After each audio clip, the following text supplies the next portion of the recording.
Hey, they say a picture's worth 1,000 words. Check this out. So I'm going to show you guys how much rainfall we've had. Today we've had 0.88 inches. Yesterday we had 1.7 inches. The day before, 0.79 inches. The day before that, 0.18 inches. And the day before that, 1.3 inches. So far for the month, 12.9 inches of rain. This is measured on my Accurite weather station that's in the backyard. Hey, welcome back to Patty G DIY, the fourth and final episode in remediating water issues in and around your home. As you can see in that last clip, we had 13 inches of rain in 30 days. 5 inches after we'd done the work in and around the house and the backyard. After all that rain, let me show you. As you can see, we have no water in the basement. This area would have been running like crazy on the first day, bubbling up out of the concrete right in here, but it's completely dry. Before we'd done this work, 5 inches of rain in 5 days would have been catastrophic. I would have been down here with a mop and a squeegee just trying to get this water into the drains. But the work we've done has made a huge difference. So how do we do it? So that's all covered in the first 3 parts of this series about how to deal with water issues in and around your home. So watch these clips and I'll tell you a little bit about what we've done. In episode 1, we rebuilt all the downspouts and installed new piping to get the water away from the house and out into the street. The downspouts and piping had been in place for at least 25 years. Metal pipes corrode and plastic pipes deteriorate, and it starts the moment they go into the ground. They don't last forever. At some point they will need to be replaced. Leaking pipes dumping water in and around the foundation of your home is just asking for trouble. Getting all that rainwater contained and channeled away from the house was the fix for our problem. In episode 2, for the water lying in the low spots in the yard, we put in a system of French drains, over 140 feet total. These French drains were designed to collect water from the ground and move it to a collection point. As you saw in the video, the French drains were not even finished, but they were already working. Water was running in just the open ditch. Gravity works, man. It's the law. Chuck over at Apple Drains here on YouTube was a big help providing me with the information I needed to get these drains working. And man, it was a tough job. It actually took me weeks to do. It was a lot of hard physical work, working in the rain and mud, and believe me, I got a workout riding that shovel. I sent all my captured water from the gutters and the French drain systems into the storm drains at the street. While it's true that most water ingress issues need to be dealt with from outside of your home, I actually use 2 products that work from the inside of your home. Dry-Lock hydraulic cement and Dry-Lock extreme latex coating.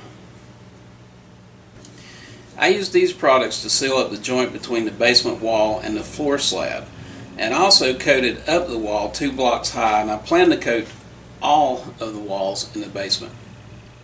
This is going to also help with our extremely high humidity problems in the basement caused by all of this water saturating the foundation and weeping through the walls.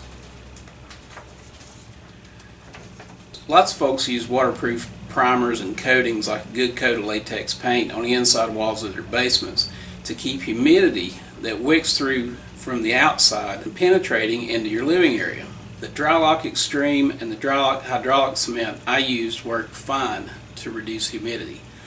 One other thing, I did not coat the area of the workshop where the water was percolating up through the floor like I showed you in the first video, but getting the water away from the outside of the house solved this issue as well.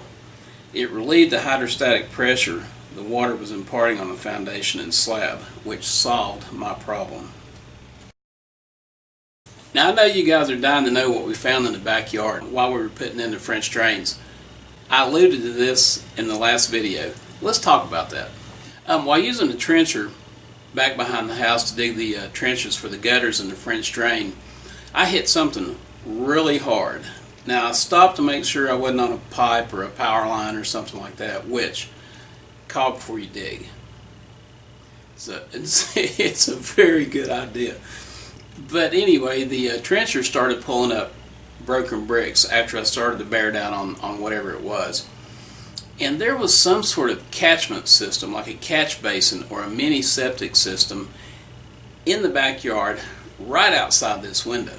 Now I also found a couple field lines running from this system. The gutters, the upstairs bathroom sink, and the kitchen sink were all running into this system.